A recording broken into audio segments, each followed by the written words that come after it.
الحمد للہ رب العالمین۔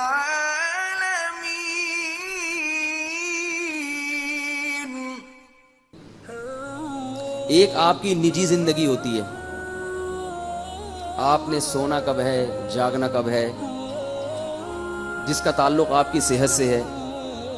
پھر آپ کی نجی زندگی میں صفائی ستھرائی، آپ کی نجی زندگی میں باتیں کرنا، خرچ کرنا اپنی ذات کے اوپر، ان تمام چیزوں میں شریعت نے ہم کو آزاد نہیں چھوڑا۔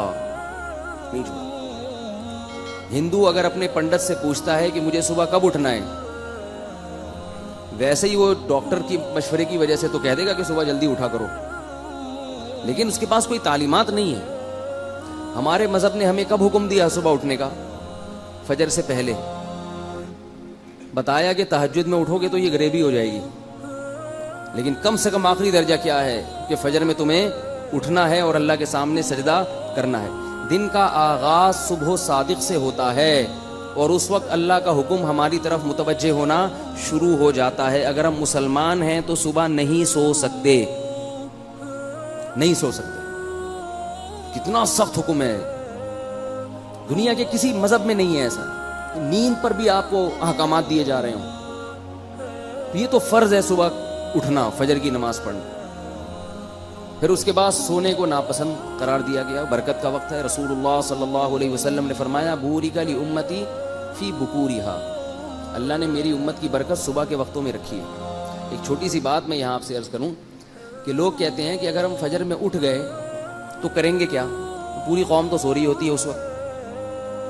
نہیں یاری بات سمجھ بھئی، آپ فجر میں اٹھ کے کیا کریں گے؟ آپ آفس جائیں گے، آپ بازار جائیں گے شاپنگ کرنے کے لیے، تو بازار تو کراچی میں 1 بجے سے پہلے تو دکان کھول لینا، اس کو بیوقوف سمجھتے ہیں لوگ، بولتے ہیں نیا نیا آیا، کہیں سے گاؤں سے آیا ہے۔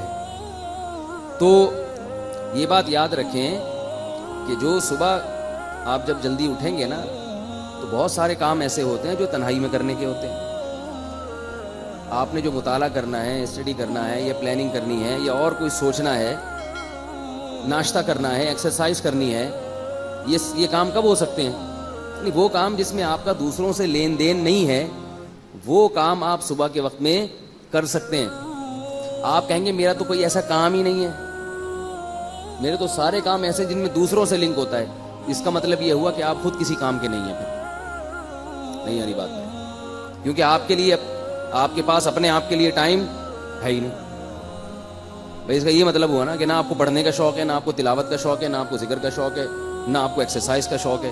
بس آپ اٹھتے ہیں صبح 11 بجے اور دفتر پہنچ جاتے ہیں، آپ یا دکان پہ جا کے بیٹھ جاتے ہیں۔ تو یہ تو بیوقوفوں والی بات ہو گئی نا۔ پھر نبی صلی اللہ علیہ وسلم نے سونے کی ترتیب بتائی، دوپہر کو قیلولہ کرنے کی تاکید۔ قیلوا فإن الشیطان لا تقیل، فرمایا شیطان قیلولہ نہیں کرتا۔ جو صبح سے لے کے رات تک جاگے رہتے ہیں نا، ڈپریشن کے مریض بن جاتے ہیں، پاگل ہو جاتے ہیں، کسی کام کے نہیں رہتے۔ تو سونے کے بارے میں ہدایات دی۔ پھر کھانے کے بارے میں، کھانے کے بارے میں پہلی بڑی ہدایت تو یہ دی کہ کیا کھانا ہے اور کیا نہیں کھانا۔ دوسرے مذاہب کے پاس نہیں ہے یہ ہدایتیں۔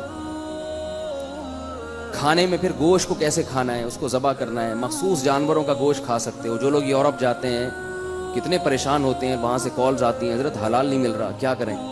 ابھی چائنا میں ہمارے ایک دوست نے مجھے تصویر بھیجی کہ میں چائنا آیا ہوں، حلال کے چکر میں ایک ہوٹل میں گیا ہوں، تو بھی حلال ملے۔ کہہ رہے ہیں تو ہوٹلوں سے بدبو اتنی آتی ہے، ہمارا کوئی گندا بھی ہوٹل ہوگا نا تو قریب سے گزرو گے تو کھانے کی بہرحال خوشبو آئے گی، مزہ آ جاتا ہے۔ نہیں بھی دل چاہتا تو آدمی کہتے ایک چکر تو لگا لو، چاہے گندا ہی ہوٹل ہو۔ تو کہہ رہے ہیں کہ اتنی بدبو ہوٹلوں میں، اتنی بدبو، کہہ رہے ہیں بالآخر ایک ہوٹل میں گھسا، وہاں لکھا ہوا تھا حلال۔ تو وہ جو چکن آئی نا حلال، اس کی انہوں نے واٹس ایپ پہ مجھے اسی وقت تصویر بھیجی کہ یہ حلال ہے۔ وہ پوری مرغی رکھی ہوئی ہے، عجیب دیکھ کے اس کو گھن آ رہی ہے، اس کی سب کچھ صفائی نہیں کی ہوئی، ایسے ہی زندہ ابال کے لا کے رکھ دی، اس پہ لگا ہوا ہے حلال ہے۔ تو کتنی پریشانی ہوتی ہے مسلمان کو کہیں جا کے کہ بھئی اللہ نے منع کیا ہے، وَلَا تَأْكُلُوا مِمَّا لَمْ يُذْكَرِ اسْمُ اللَّهِ عَلَيْهِ، جس جانور پہ اللہ کا نام لے کے ذبح نہ کیا گیا ہو اس جانور کو مت کھاؤ۔ اور یہ نہیں ہے کہ ریکارڈنگ چلا دی اللہ اکبر کی، اللہ نے کہا ہے جس جانور پر اللہ کا نام لیا گیا تو لینے والا انسان ہوتا ہے, ٹیپ ریکارڈ کا ذبیحہ حلال نہیں ہے. تو کتنا مشکل ہو گیا, لوگ حج پہ جاتے ہیں, وہاں فون کرتے ہیں کہ برازیل سے مرغی آ رہی ہے, مکہ اور مدینہ میں, وہاں پریشان ہو جاتے ہیں کہ اس مرغی کا ہم کیا کریں بھائی, ہم نے بڑی ایڑی چوٹی کا زور لگا لیا, ہمیں خود سمجھ میں نہیں آ رہا کہ یہ سعودیہ کی مرغی کو ہم حلال کہیں حرام کہیں. اب اگر ہم حرام کہتے ہیں تو عجیب ہے کہ مکہ میں بھی مرغی حرام بک رہی ہے, کیا خیال ہے بھائی؟ مکہ میں مرغی ایک دارالاسلام ہے, مسلمانوں کا مرکز ہے, وہاں بھی مرغی کیا ہے, مردار کھا رہے ہیں حج کرنے والے. جو مردار یہاں ہمارا چرسی نہیں کھاتا, کوئی روئنچی نہیں کھاتا, وہاں حاجی کیا کھا رہے ہیں, مردار. اور اگر ہم اس کو حلال کہتے ہیں تو پھر یہ کہ بھئی ہمارے گلے نہ پڑ جائے قیامت کے دن. اللہ کہیں تم نے کہاں تحقیق کی ہے اس کی؟ تو ایک مشکوک ہے. اس لیے جب سعودی عرب جایا کرو, کوشش کیا کرو وہاں کی مقامی مرغی کھاؤ. حج کرنے جب جاتے ہیں نا تو وہاں پوچھ لیں کہ بھئی یہاں جو ذبح ہوتی ہے نا سعودیہ میں وہ چاہیے, باہر سے امپورٹڈ نہیں چاہیے ہمیں.